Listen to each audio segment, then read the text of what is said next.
Hey there, travelers. It's your very tired DM, Lucas. And I am here. I've just finished editing this episode. It is Sunday, 8:30, and I am wiped. But, damn, does it sound good. I am so excited for this one. You're probably all wondering, but why are you doing the intro to this? Well, travelers, you are in luck. I am here to bring you the good news of this episode. We have done probably the most ambitious audio drama episode that we've done yet. We have always had little clips, some of them even ranging to, 15, 20 minutes. We had our amazing special, The Sacred Flame, which I think that one was around 40 minutes or 45 minutes. Getting the facts wrong on your own stuff. The Sacred Flame was an hour and 14 minutes, but it had a smaller cast. This one, Hamour, is an hour and 5. All right, and we got to top that some other time. But I just want to say a very, very big thank you to everyone who was involved in this project. I wrote the scripts, but they would be nowhere even close to being as good as they are without the help of my wonderful spouse, Michelle. Thank you, Michelle, for helping me edit these scripts, bounce ideas off of you, and make them so much better. Now, for the cast. You see, we've had quite a few people join us for voices, and once again, I'm excited for you to hear this, traveler. So here we go. A big thank you to all these people. Our guests include Daniel Andrlik of Explorers Wanted, who played Nyx, the Dragonborn Chosen. We had Jess Maletesta of Rise of Nyarlathotep play Imra, the Drow Soldier. We had Mike Atchley of Dice Tower Theater play Jean, the Bugbear Rebellion leader. We had Nikki Y, from Beholder to No One, play Throfelda, the Dwarven Engineer. We had Anna Woten of Response Team Omnicron play Javert, the Elven Captain of the Guard. Lian Rose of Bad Heroes played Zisk, the Lizard Folk Guard. Drea Silvertooth of Bad Heroes played the Celestial Harp. We had Russ Petch play Vinny, the Gnome Servant. Meg Nimchan of Rise of Nyarlathotep played Zigurd, the Azamar Advisor. Jason Tkachuk, who you know from Ballad of the Seven Dice as Draxir, and who plays on Rise of Nyarlathotep, was the narrator. And Nicole Snyder of the Sonova Project played Vienna, the Human Guard. And I, Lucas, played King Leolin and Wintos. Wowzers. Lots of amazing voices are in this project, and we had so many more that I wanted to include, but boy howdy, this was a lot of work. I really hope you do enjoy it, travelers. This is an audio drama that focuses on the home of Draxir, who is narrating this whole thing. And it is going to look into Hamour and what's going on in Hamour before Death Shift just charges on in and does their thing. Because they're pretty quick about just going in, blowing stuff up, killing some people and running off because the world is ending. So I wanted to take a little bit of time and kind of explore this really cool world that Jason created and show some highlights of the people that live there. And don't forget, we are being sponsored right now by Crucible Mag. Their Kickstarter is going until March 16th. You can hop on there, grab yourself some dang good D&D magazines. I got the first one, they sent it to me, I read through it. There's amazing adventures, like full-blown written adventures, the kind of stuff that you'd buy in the DM's Guild. They have amazing artwork, they have maps that you can download, as well as you can order these magazines and get that real-life copy. So if you like flipping through and seeing all those good D&D adventures, items, interviews, all sorts of cool stuff, then check out Crucible Meg. Go to cruciblemeg.com/ballad, the number 7, and dice, and That'll pop you right over to their Kickstarter, and full disclosure, send a little bit our way. Help us out. So, real awesome. Thank you so much, Crucible. Get yourself some real cool D&D adventures and help support this awesome magazine that is coming to you. All right, travelers, I've held you up long enough. Without further ado, I bring you the audio drama special, Hamour, A War-Stricken World.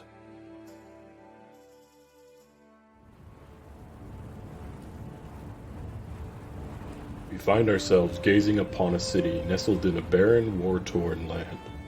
Outside the grand and powerful city walls is torn and muddy earth. Remnants of a beautiful forest and lush meadows stick out here and there, a sad reminder of what once was. Large Magitech tanks move forward, their 6 legs crawling across the uneven terrain as soldiers follow along at a weary pace. The train leaves one of the guarded tunnels from the city, carrying new recruits who look both fearful and tired. Rushing past the city gates that are receiving the tired soldiers, we follow along cobblestone streets, racing past storefronts that have posters spouting war propaganda, past bandaged and injured veterans who beg for change at passerby. We pass by the city changed by war and come across a large anxious crowd. We surround a podium on a stage that is in turn surrounded by guards. An elven king dressed in long flowing robes and an Aasimar with silver hair and red clothes of nobility stand together on the stage. Zigurd? All the peasants don't seem pleased to see me. Why do they act this way in front of their king? Your Majesty, do not fret what the common people think. You are a ruler with a divine bloodline. The commoners could not possibly understand the weight of the responsibility that you bear. Look, that one just sneered at me. The toothless one. A face spasm, I'm sure, Your Majesty. The peasants have them all the time from drinking that foul grog. Remember, my king, the Harp chose you for a reason. What harp? Oh, yes, the harp. Perhaps that's what I need to use on these worthless layabouts. All they do is complain about my war. The Harp is not a toy. King Leolin shrinks for a moment as Zigurd scolds them. I didn't say it was. Apologies, my king. I did not mean to speak out of line. Please, it is time for you to do your speech. Make sure it doesn't happen again. King Leolin approaches the podium, holding their chin up high and gazing down upon the crowd. Many people from all over the city have come here to hear what the king has to say about the war. Most are hoping that it is news that this battle is finally coming to an end after decades of bloodshed, as hope in a victory is starting to wane. Greetings, dear subjects. It is I, your benevolent king, King Leolin. My power grows, Leolin. The great purge shall be upon us soon. King Leolin looks to the heavens, slowly nodding. Most just think the king to be losing his mind. I bring you news of our war and of the bright future of the kingdom of Tempest.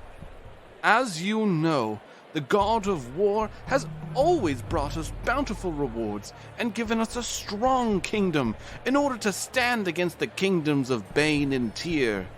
Hey, get on with it. A well-dressed bugbear stands ahead above the crowd. They have a number of individuals who seem to be gathering around them, including a dwarven woman wearing the jumpsuit of the Royal Engineers. Yeah, what's going on? Is the war over? Has truce been struck? The rabble are misguided. The demons must have pit them against you. You are losing the faith of your townsfolk. The king suddenly looks furious at the people speaking up at him, with the nerve as though they had the wealth and titles to say such things to their ruler. Patience now, Your Majesty. King Leolin shoves Zigurd aside and stands at the edge of the podium. Now listen here, peasants. I am your king, and you cannot speak to me this way. The war is far from over, and if you're so quick to go against the crown, then I shall see you hung for treason. The soldiers suddenly bring their spears down, pointing towards the crowd. Many back up suddenly, falling into one another. We have discovered a powerful weapon, one greater than any of you lot can comprehend. Tomorrow, you shall see the power of our kingdom, and then you may beg for forgiveness. Glory to the almighty Tempest! Glory to Tempest! The soldiers begin to clear a path for the king. The civilians are starting to comprehend what is happening and begin to get angry, pushing back on the guards. King Leolin and Zigurd begin to quickly make their way to a cart. My king, I believe this was the wrong move. By provoking the common folk, they will surely attempt to rise up against you. What does it matter? We have the harp. That's all we need now. Soldiers are simply a thing of the past. Let us hope so. Praise be to the shining god, my king. The bugbear and the dwarven woman pull away from the crowd that grows angrier and angrier by the second. They pull off into an alley that seems mostly abandoned. Do you now see, Throfelda? King never sought peace. He cares nothing for us who bleed for this country. All he seeks is glory and treasure. That and parading in front of his ever-fawning horde of nobles. Something needs to change. King Leolin treats us like fools. There is no super weapon that he speaks of. The engineers have been hard at work improving the tanks, but nothing has been resolved. Whatever it is the king has planned, it's more than likely going to get us all killed. Call everyone to the Soldiers' Rest. We will show this king that we will not take these things lying down. Jean and Throfelda split off in opposite directions as the crowd begins to be dispersed by aggressive soldiers and guards. Angry murmuring and the odd hurled broken bottle can be heard as the square that was once full is now just another empty, ruined place of this kingdom.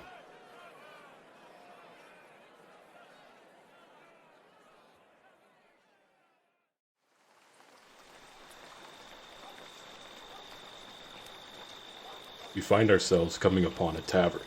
The sign swinging outside of it says Soldiers' Rest. The windows are slightly dirty and the rain is picking up as a few patrons rush into the tavern itself. The tavern is filled with a warm glow and many voices talking amongst one another. The tables are filled and there are people standing, leaning against walls and waiting. At the bar stands a bugbear man, Jean, wearing the fine royal blue clothing with gold trim. Standing near him is a drow named Imra.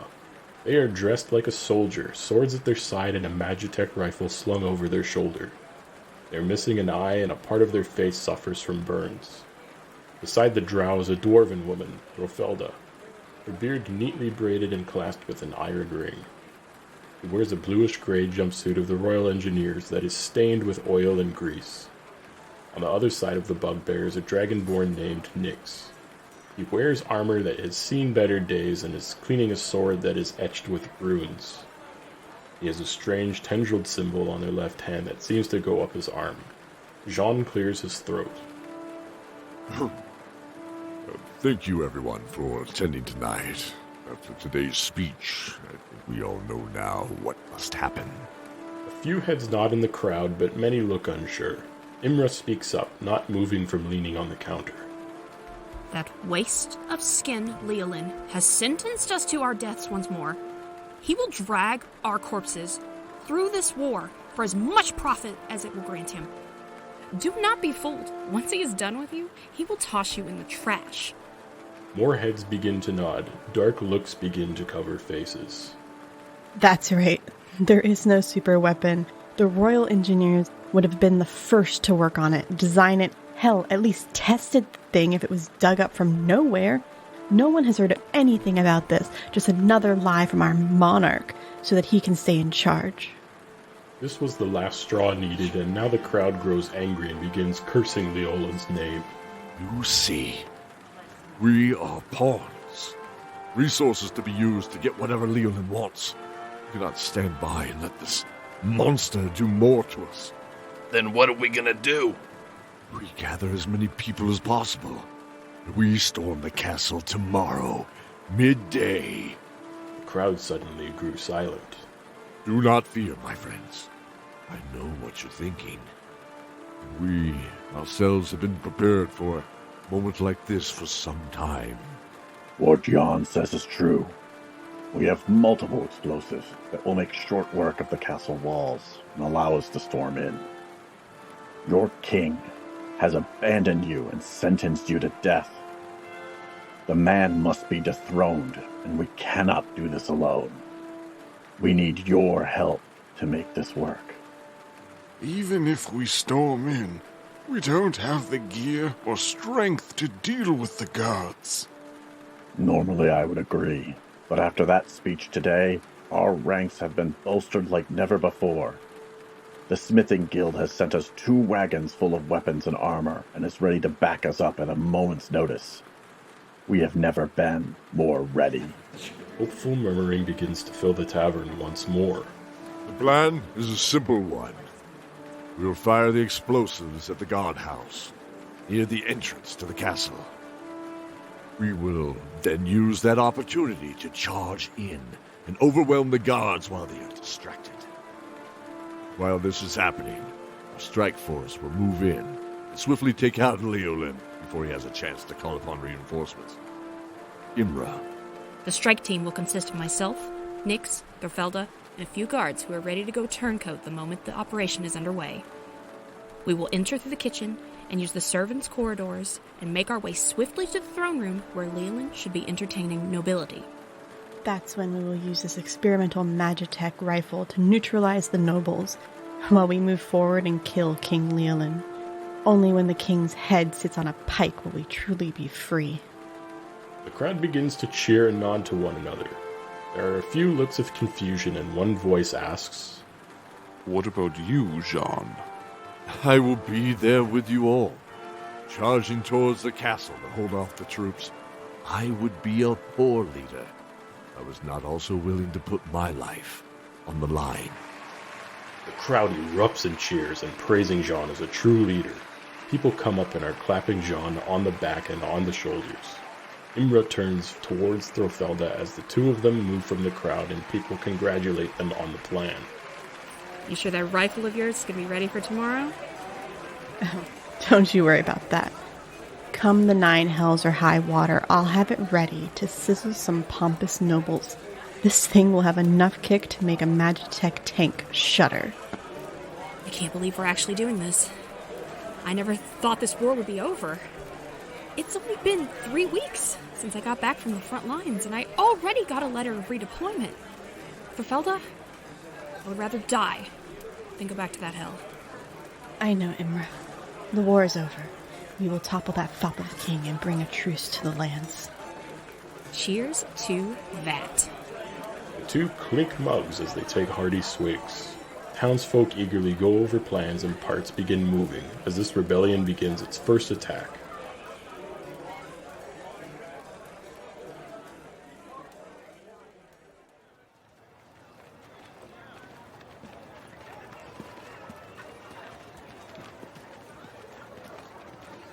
As our view flies through the city, past swerving Magitech cars that almost hit a pedestrian, past a group of solemn soldiers looking into their mugs of ale, and past the guards who patrol the castle walls, we find ourselves inside the castle of King Leolin.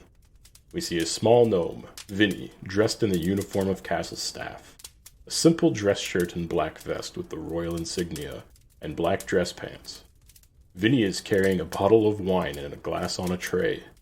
He is walking up to 2 guards who are standing outside a door. One guard, Vienna, is a human who is standing at a relaxed attention, leaning against the wall with their spear in front of them. The other is a lizard folk, Zisk, wearing the same plated armor as the human. Her tail is flicking back and forth, clearly bored of the grand position of standing guard at a door. We see a small sparkle of energy suddenly leave Vinny as he falters, barely catching the glass as it tips over. What the hell is that? Oh, my head. Hey, Gnome, you okay? Vienna, do not talk to the staff. We will get in trouble again. I think I'm okay. I was just delivering the king some more wine when suddenly I got this blistering headache. Do you want to sit down for a second? Maybe go see a cleric? What are you doing? You cannot tell the staff to leave work. We will get in trouble. Well, what good are the staff when they're falling all over, Zisk? Hey, no worries.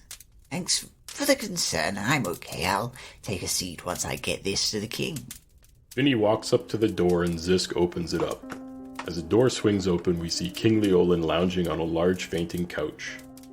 Standing a few feet away is the Aasimar Zigurd, the king's loyal advisor. Zigurd is nervously looking at a harp that sits on a pillow within arm's reach of the king. Oh, Zigurd, I don't know what to do. Those peasants were so mean to me. We should have them all rounded up and sent off to war. Now, King Leolin, if we do that, then we will just have more angry peasants making a fuss outside the castle walls. We don't want to hear that all night, do we? Oh, gods, no. Well, what can we do? We can't just let that rabble get away with it. We see another tendril of light lift from Vinny and his steps falter once more. This time, though, unfortunately, Vinny was not fast enough to catch the wine glass. It falls for what seems like eternity before shattering on the floor.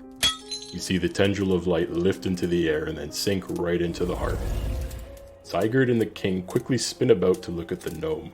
Oh, I'm terribly sorry, Your Majesty. They won't have it again. Please, let me get you a new glass. Oh, I care not for the glass. Just bring me the damned bottle so I may drown my sorrows. Yes, Your Majesty. Of course. Vinny rushes up to the king and hands over the bottle of wine. Vinny's face now looks slightly more gaunt, his eyes sunken. You there. What is your name? Vinny, Your Majesty. I've served the castle as a butler for the last 10 years. What? No, I would have recognized you if that were the case. I do not lie, my king. I was there during your birthday party 5 years ago.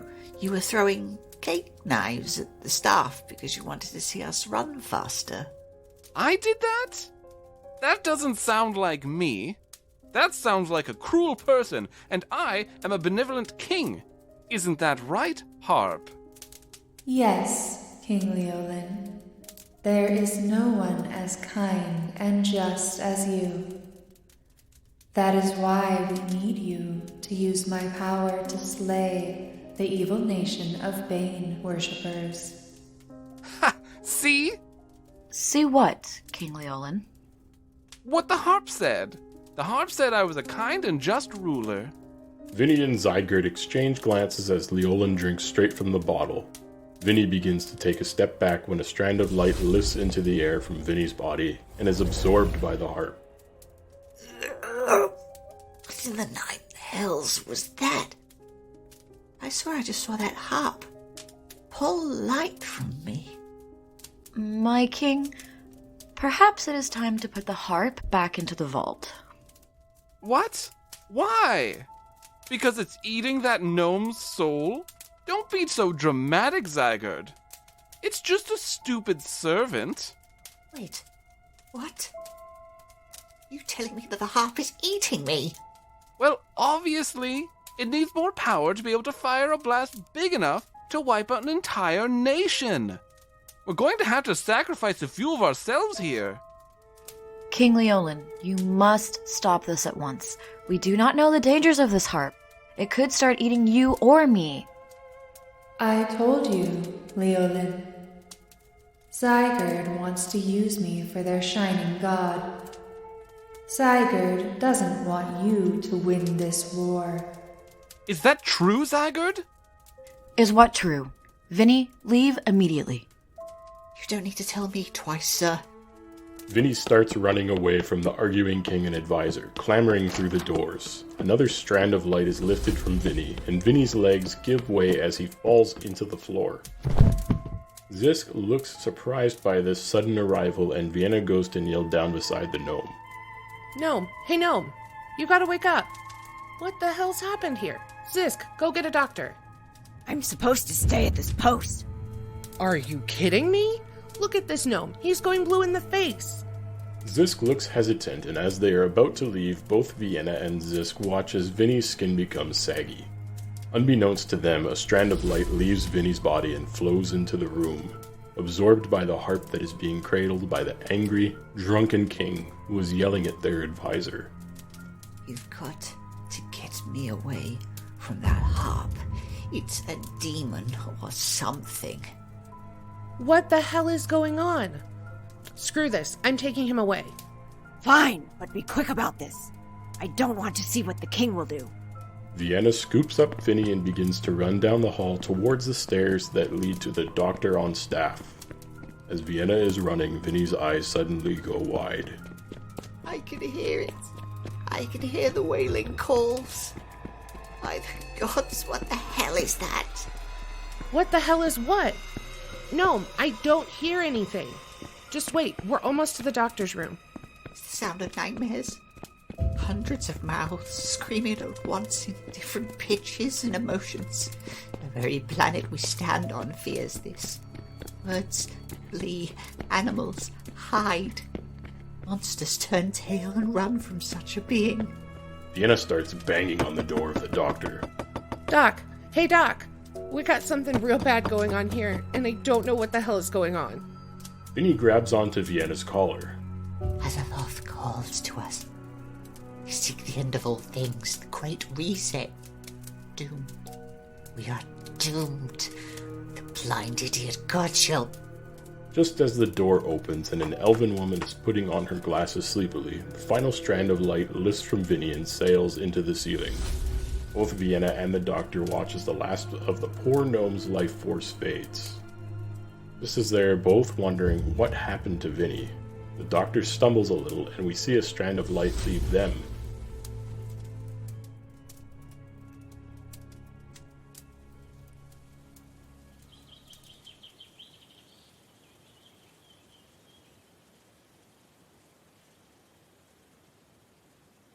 We find ourselves at the front gates of the outer walls of the castle. King Leolin is sound asleep inside the castle after drinking several bottles of wine and ranting at his advisor, Zigurd. Outside the castle, guards patrol along the walls as the sun starts to rise over the horizon and birds begin to chirp. These days there aren't as many songbirds as there used to be. With many of the surrounding woods and meadows destroyed, a great many of the birds have taken flight to safer grounds. We see two guards leaning over the wall, gazing out at the city which is just starting to wake up. Zisk, the lizard folk guard, looks toward Vienna. Her second eyelids slide over her eyes, clearing out their morning sleepiness. What do you think about all of this talk of the war continuing? Vienna, a human guard with tied-back brown hair and worn plate armor, looks at Zisk surprised. What's this? I thought you hated talking while we were on watch. Well, after the king's speech and the incident with that gnome, I've been feeling uneasy. As if there's something dangerous lurking around the corner. I hear you. I've been on the fence about this war for some time now. Too much pointless bloodshed with no real resolution. Last week I thought maybe things were going to be okay with us taking back the Darkened Keep. Then 2 days ago I got the letter. Sarai isn't coming home. Zisk's usual stern look softened. She places a clawed hand on Vienna's shoulder. I am sorry, Vienna. Sarai was a great person and a valiant soldier. They died with the glory of Tempest in their heart. I appreciate the sentiment, Zisk, but I'm not feeling the glory matters much anymore. What glory is there being blown up by a Magitech tank and not even having a body that they can send back for a funeral? Have a grand duel for the death? Sure, I can see the glory in that. But hundreds of people mowed down in some bloody skirmish over a desolate keep that changes hands every few months? It feels empty. This is what shakes my heart. My family members have always died in battle for the glory of Tempest. I would hear great tales of their heroics, but now I feel there is no room for such feats. We have become numbers for the little mice to scritch away in their books. Some days I feel like hanging up this guard uniform and doing some civilian work. Zisk looks shocked at Vienna and takes a step back. Civilian duties? What glory is in that? Do not be foolish, Vienna. Our place is here. As much as our hearts may waver, our duty is sacred. We've been talking too much. Let's do a perimeter sweep. Vienna sighs as the two of them begin to walk away from the gate. Just as they walk away, 4 figures slink out of bushes, each carrying large parcels. We see a dwarven woman with a neatly braided beard, an armored drow on high alert, a finely dressed bugbear with a furrowed brow, and a gold dragonborn with an ornate sword. Okay, everybody, be very careful. These packages are volatile and can explode if the seal is broken between the components. Wait, what? You should have told me that. I've been rolling around a bunch with this thing. Quiet down now. We do not need the guards overhearing us. Nix, are the discs finished charging? Yeah. Just tell me where to place them. Albedo set these things up to pop off the moment someone gives the device a mental command. Perfect. Everyone, place a disc on each of your jars. Okay, so where are we putting these things? You see the planks of woods that are jutting out of the wall? There, every 3 meters? We need to place these packages at each of those planks. Then you'll place this cloth over them. It has camouflage properties, so no one will notice a big jar sitting there. Everyone attaches discs to the strange jars and watches the guards patiently. Okay. The guards have cleared out. Judging from what I've seen over the past few days, we have just a couple of minutes. Right. Let's move. For Hamour! For freedom! The 4 split off and each start placing their jars at the planks of wood in the castle walls. Throfelda, Jean, and Imra make short work of setting up their jars, but the disc keeps falling off of Nix's. Come on, why the hell isn't this thing sticking? Nix finally gets the disc to stick and throws the cloth over it. Just as he turns, the butt of a spear hits him square in the face, and he collapses to the ground. Zisk looks over at Vienna. What do you think he was doing? I don't know, but whatever it is, it must be trouble. Let's bring him in to talk to the captain. Imra, Jean, and Throfelda watch frozen as they hide in the underbrush. Nix is picked up like a sack of potatoes and hauled off into the castle. They look at one another, with the seconds stretching from their dread, before peeling off into the waking morning.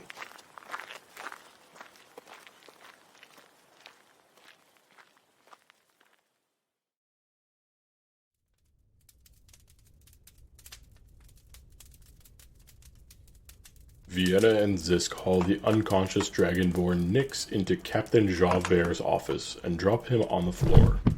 The office is elaborately decorated with medals, war propaganda, and a few overstuffed bookcases.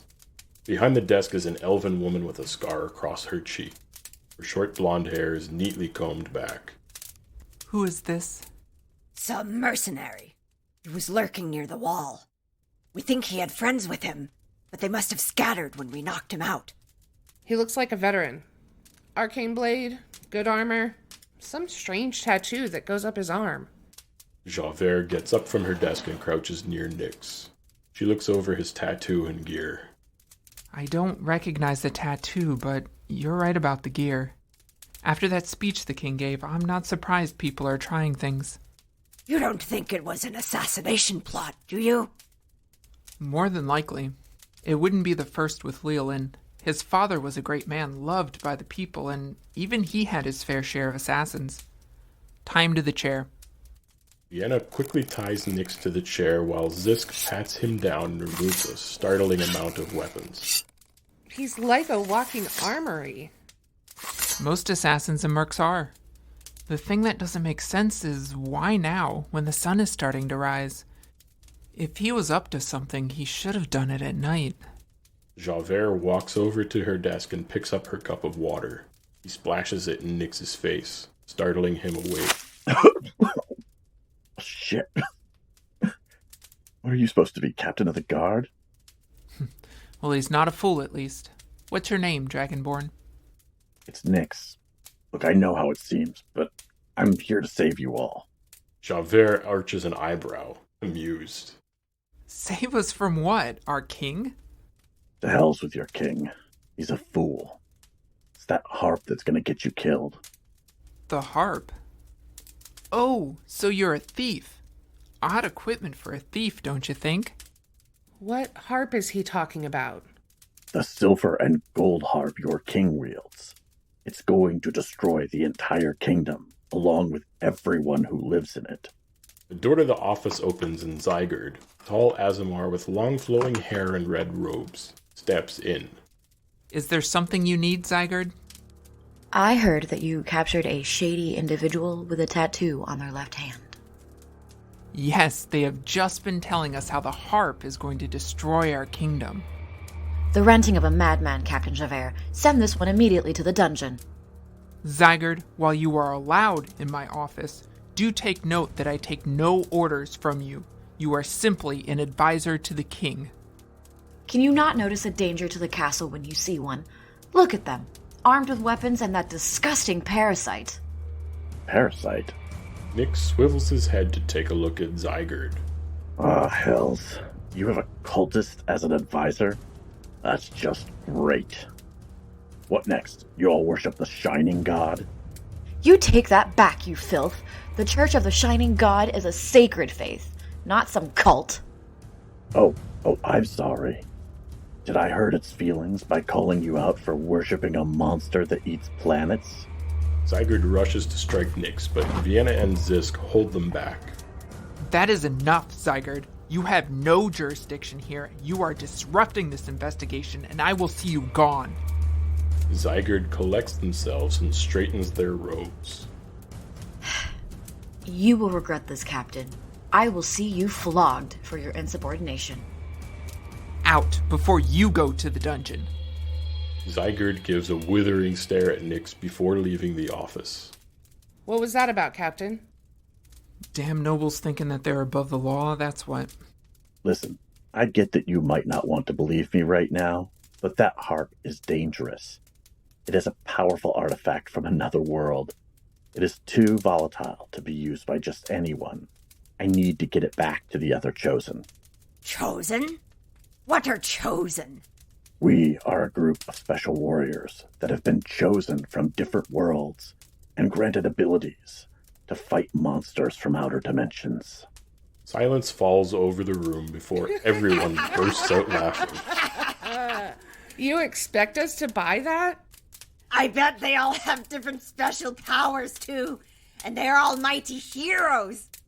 Zigurd is an ass, but damn were they right when they said you were a madman. I'm telling you the truth. I came from another planet that is fighting a war against the Shining God. They want to destroy everyone. I've heard enough. Thank you for the laugh. Zisk, get him out of here. Vienna, return to your post. Zisk hauls out Nyx as Nyx rants and raves about the Shining God and the harp. Vienna stays behind and closes the door. Captain, I have something I've wanted to talk to you about. Make it quick, soldier. There's work that needs to be done. This whole mess with the townsfolk. Do you really think they'll rise up? Javert stops what she is doing and looks up with a serious expression. Absolutely. And when they do, we need to be ready to protect the crown by any and all means. But that feels wrong. I feel like we should be protecting our people, not protecting ourselves from them. Our king is our country. Without a leader, we are rudderless in a storm. By protecting our king, we protect our people. If rebels come in and kill our leaders, then we will be in disarray in the worst war that we have ever seen. Far more will die from that. So yes, if our own people rise up to kill our king, we must kill them. Even if our king may be mad? Vienna, I am saying this for your own protection. Never say that in my or anyone else's presence ever again. Do I make myself clear? Captain, Do I make myself clear? Yes, Captain. Back to your post. Zisk will be there shortly. We see Vienna leave the captain's office. Confliction between their duty as a royal guard and their duty to their people can be clearly read on their face. Javert stares seriously at the door as it closes, then picks up a pen and begins to write a new letter, though wishing they did not need to.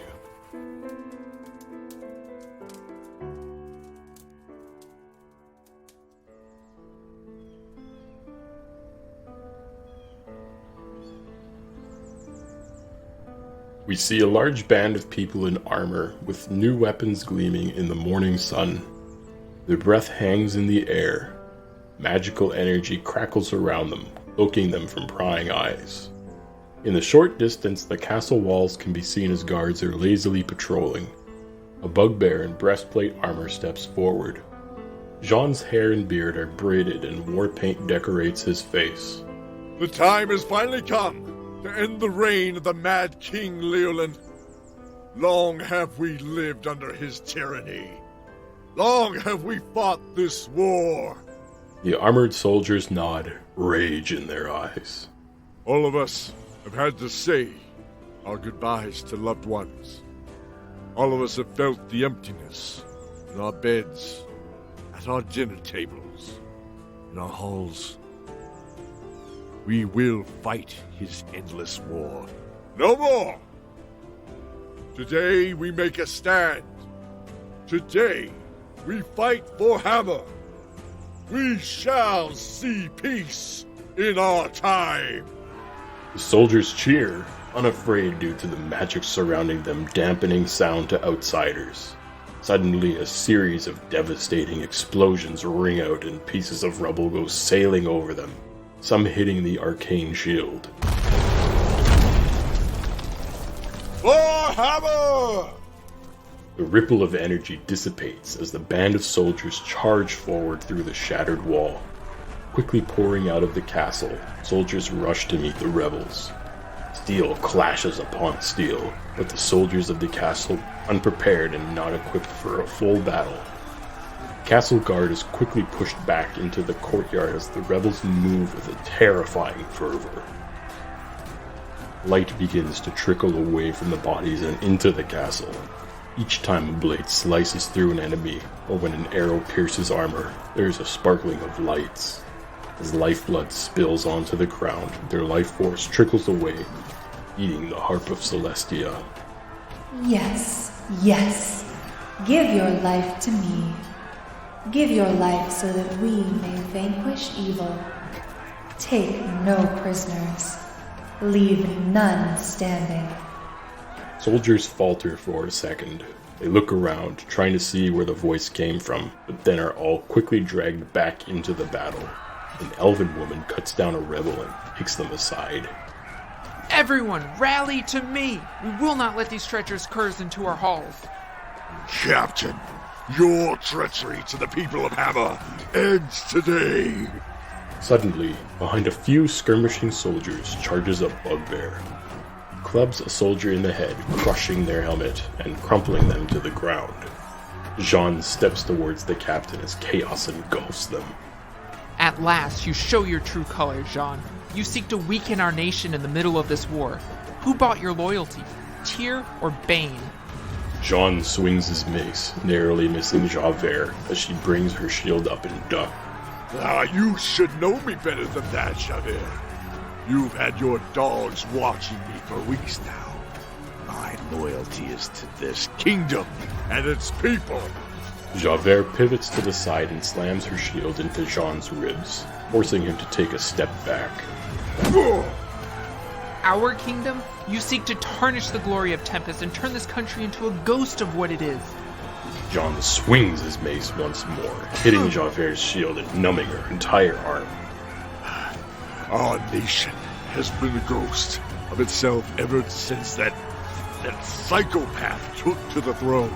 If you have any honor, you and your troops will stand aside. Javert lunges forward, her sword a blur. Jean tries to dodge, but the blade grazes his shoulder. Our honor will be heightened with your head on a pike. So be it, Javert. You always were a warmonger, but instead of sitting in the office, you get to finally participate in one. Jean swings his mace, though Javert dodges it with ease. What surprises her, though, is the fist of the bugbear that catches her in the jaw. She stumbles back and slams her back foot down, steadying herself. Warmonger? Here you are slaying your fellow countrymen in a pointless battle. You are the one sending home caskets, not me. If I must tarnish my name, so be it. That fool of a king cannot be allowed one more day. Our lives hang in the very balance of his madness. I will not see this war take any more away from me. Javert dives to the side of Jean as his mace hits the ground. She spins her legs and trips Jean, having him land on his back. She stands over him with a sword raised. Do you not see? We have no choice but to fight in this war. Our enemies will not allow us a moment of peace. They would rather see the nation of Tempest burned to the ground than let us live in peace. That was 20 years ago, Javert. All are tired from this war. All nations need this bloodshed to end before it gets any worse. Javert's hand hesitates for a moment as she looks into Jean's beating eyes. Do it now. Sink your blade into him. Take this treacherous fool's life before he takes yours. What? Jean picks up a discarded blade and in a flash shoves it into Javert. The elf captain's eyes go wide as she stares down at her stomach, the blade protruding from it. She screams and brings her sword down, sinking it into Jean's chest. We will fight for Hamour's freedom! The bugbear lets out one last scream and pushes the blade further into Javert. Javert falls backwards as Jean does the same. Both land with a thud as the battle presses on, forgetting them in the process. A light rain begins to pick up. As raindrops fall onto their faces, they wonder if the heavens are weeping over their folly. Almost there. Soon this world will know the might of Celestia. The last thing the two leaders see are tiny sparkles of their life flow out of their bodies and into the castle.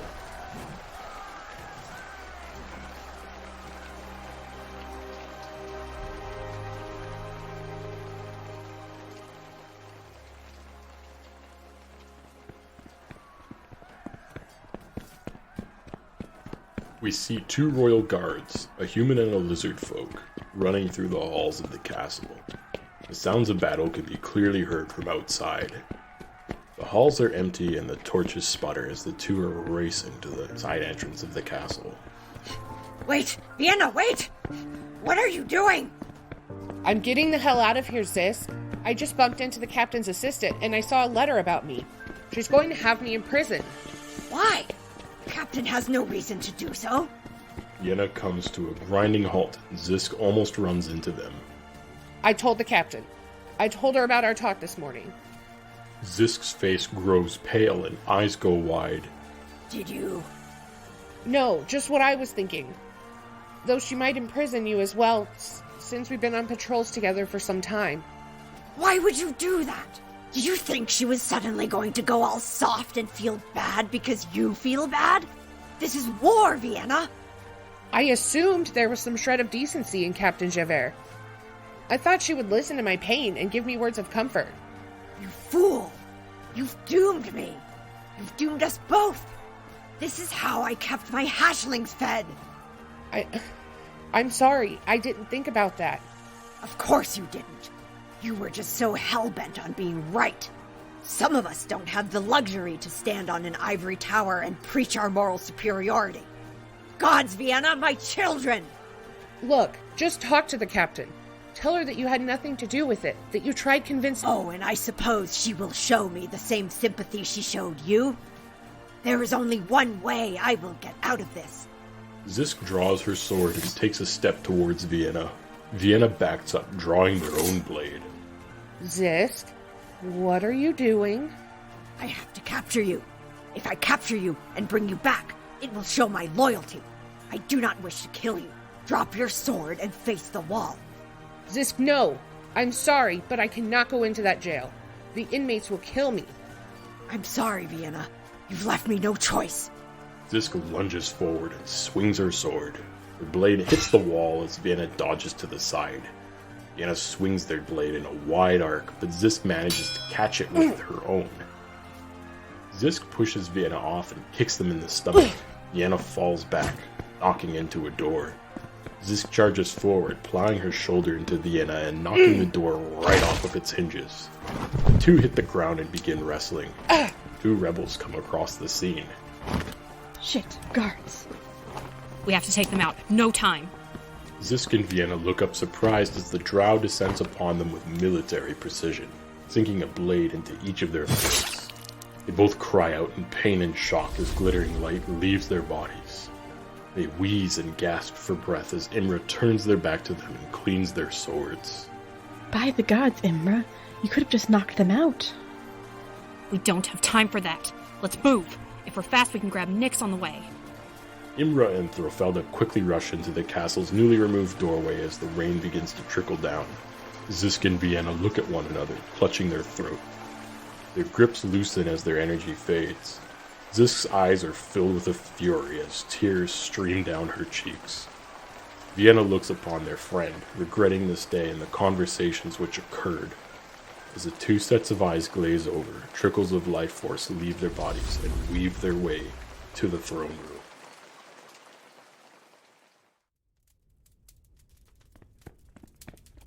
We see a drow warrior running beside a dwarven engineer. They are both equipped with army-grade armor and weapons as they charge down the empty castle halls. The dwarven woman has sweat beading on her brow, but the drow seems like they could run for days. Shouldn't be much further. I heard they had the dungeon moved up to the first floor because the basement was set up to test experimental weapons. They're testing weapons? Below the castle? That doesn't seem very safe. Well, the king started to get paranoid when Zigurd told him that people could be stealing trade secrets.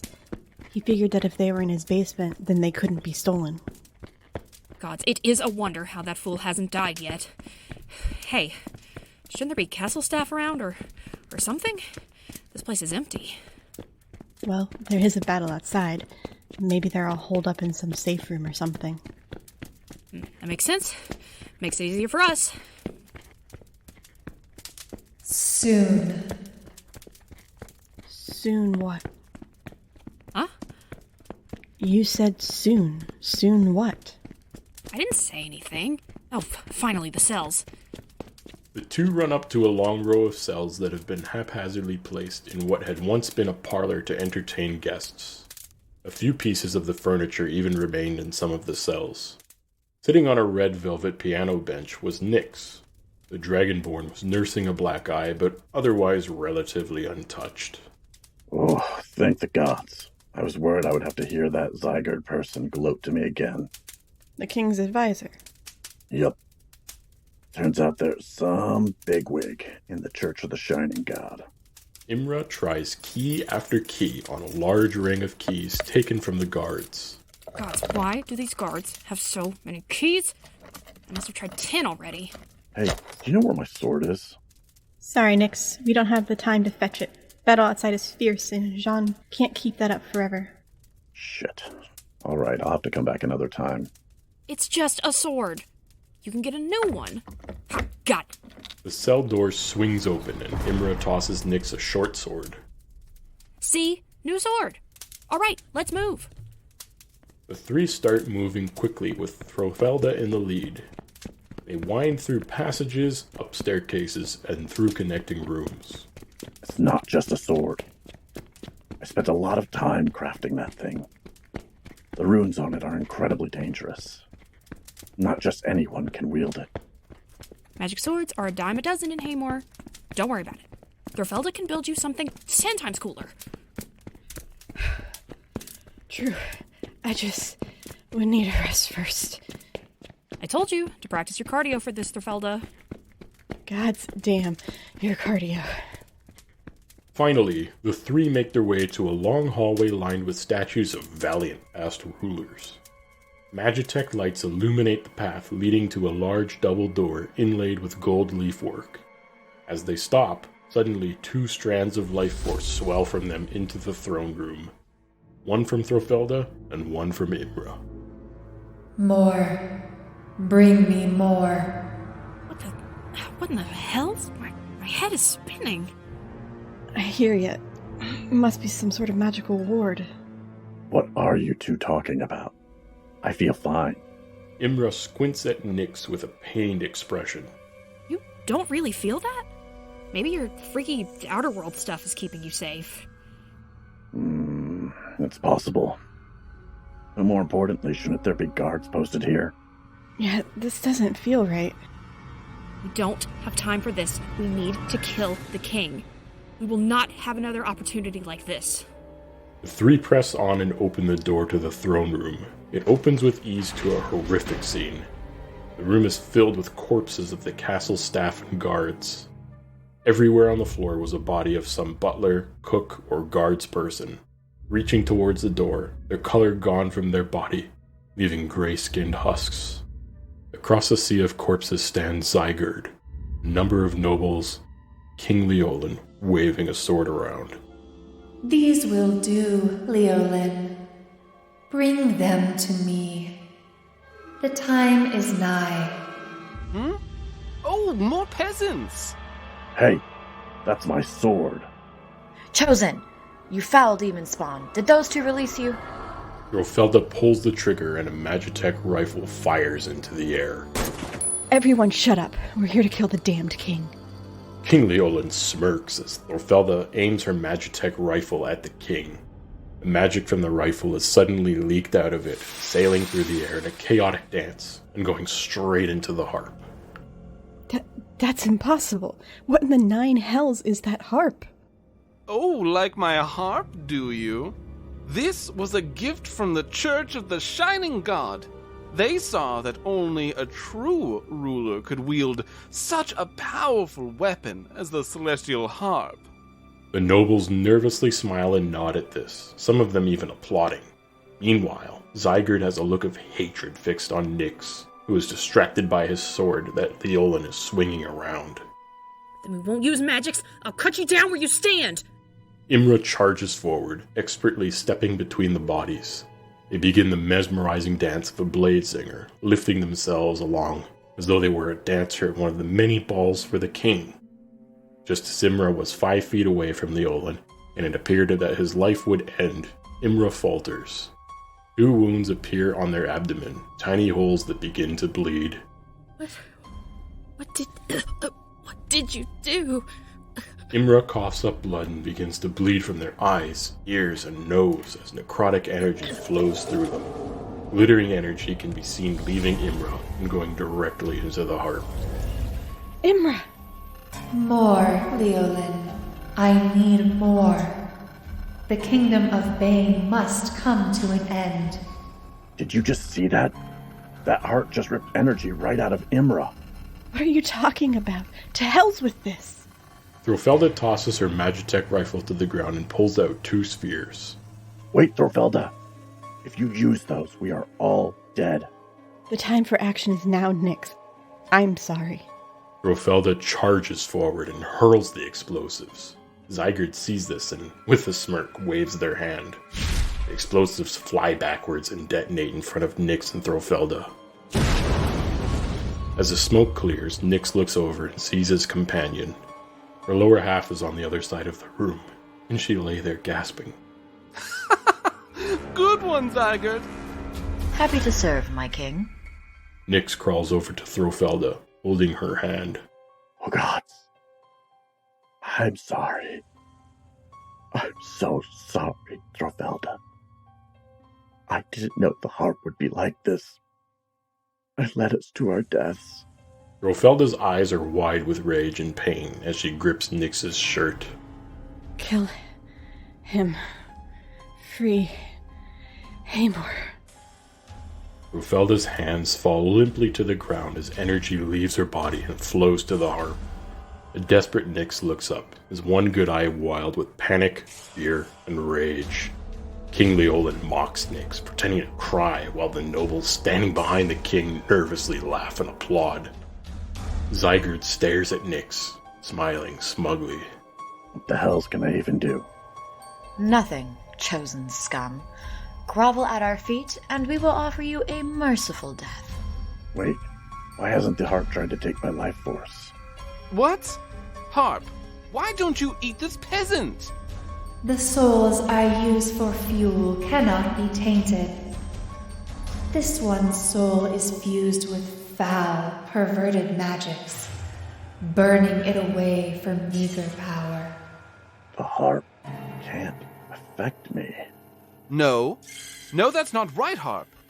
Kill this peasant!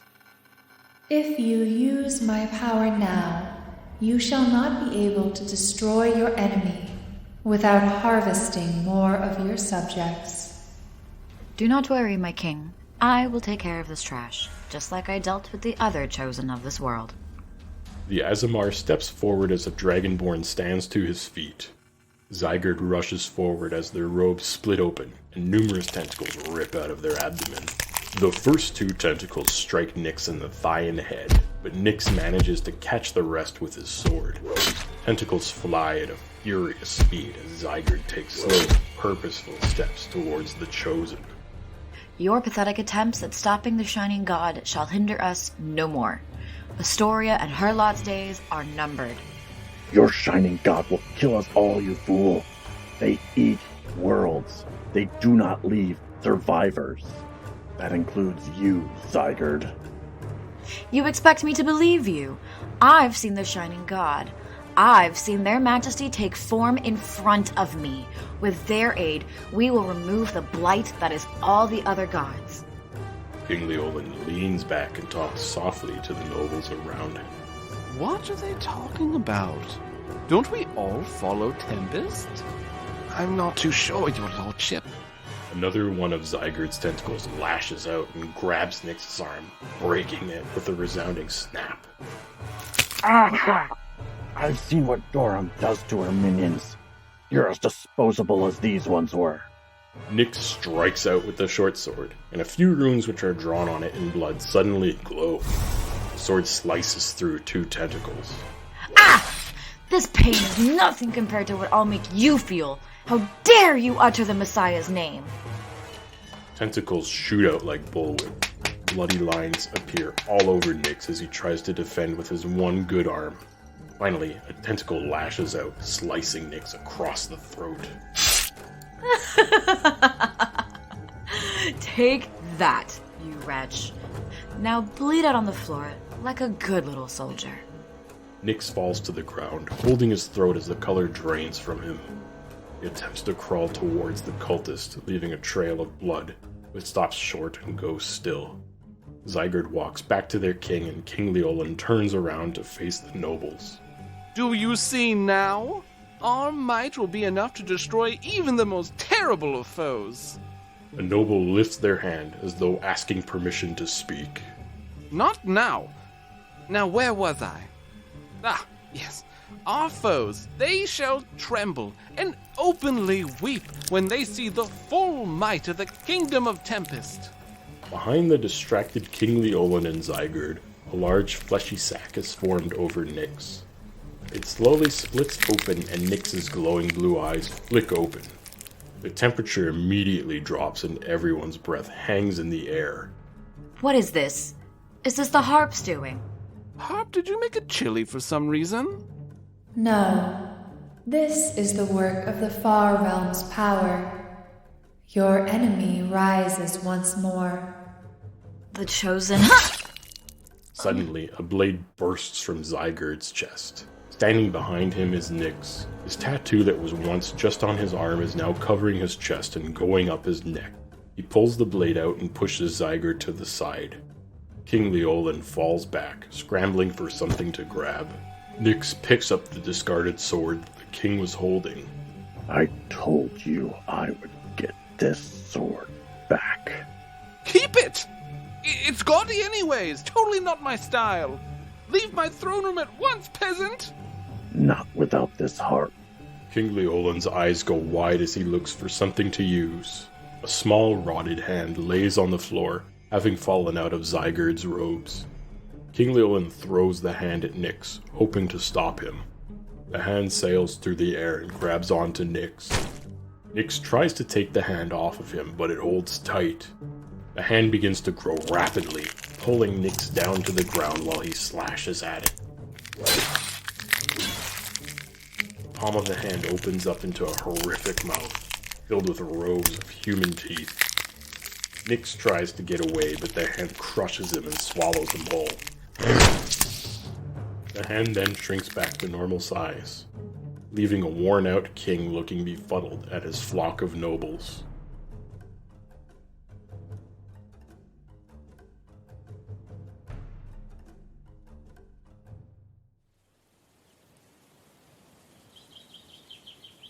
We see a bustling city sprawling out along the edge of a coast. Great walls surround it, and griffin knights can be seen flying overhead. Wagons pull in goods as merchants are coming and going from this busy scene. A gentle breeze blows over a hill that overlooks the city. Suddenly, birds take flight and animals flee, as the sounds of 100 strange screams are heard ripping through time and space. With a sickening, squishing sound, Nyx rolls out of a chair in the air, laying on the ground, panting. Viscera of unknown creatures covers him. A bald man leans over Nyx. His eyes are open as wide as they can be, and he smiles, revealing all of his teeth. Oh, what the hell?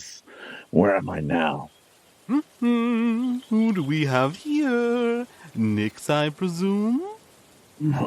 Quintos, what are you doing here? I am enjoying a nature hike outside Sanctuary and hoping that nothing eats me. What are you doing here?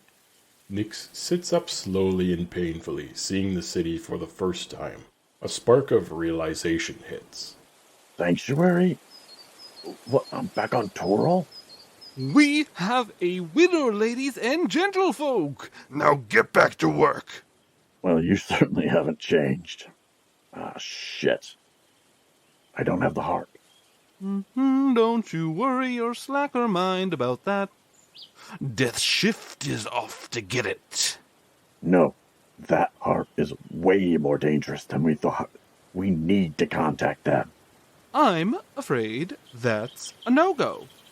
One, because I don't trust you around my ham radio. And two, because we can't contact other planets. We have been effectively cut off since a portion of the sky was consumed. What? And they already left? Yes! Right around the time you arrived, which is suspicious. I need to tell Astoria. Nyx goes to stand up, but his body has been pushed too far. He collapses onto the ground in an exhausted heap, crashing into Quintos' perfectly laid out picnic. Rude! You are laying on my cheese platter. As we move away, we see Quintos pulling clones out of his body to move Nyx. Giant tentacles come crashing down in the far distance where the Isles of Evermeet lie.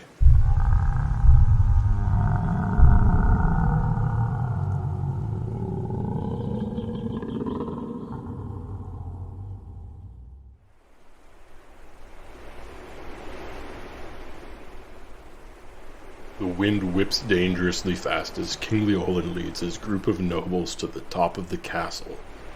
A few guards are stationed up here, but most have left to help with the fight. In the distance, the darkened keep can be seen.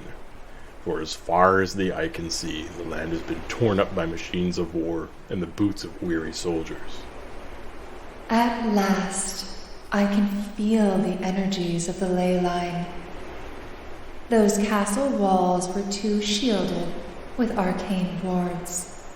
Hooray! Does that mean it's time for me to be a war hero? Yes. The blood that has been shed today shall bring the kingdom of Bane to its knees. Cool. I just want to blow stuff up and be remembered for it. Let's do this thing! Do you not see the triumph that this is?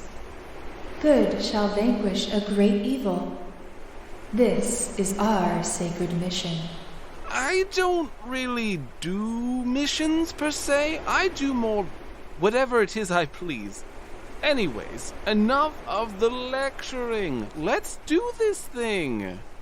King Leolin leads his nervous group of nobles to the edge of the castle facing the kingdom of Bane.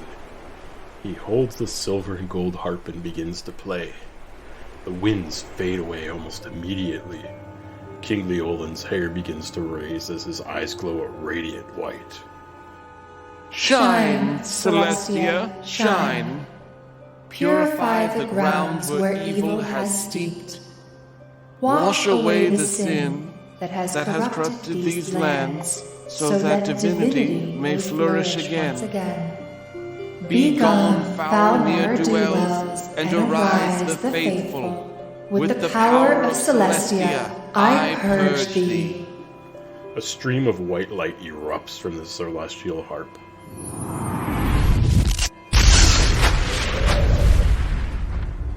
All of the nobles' eyes grow wide as they bleed from their eyes, noses, and mouths. The group of nobles collapses as a tidal wave of radiant energy pushes its way to the kingdom of Bane, leaving only death and destruction in its wake.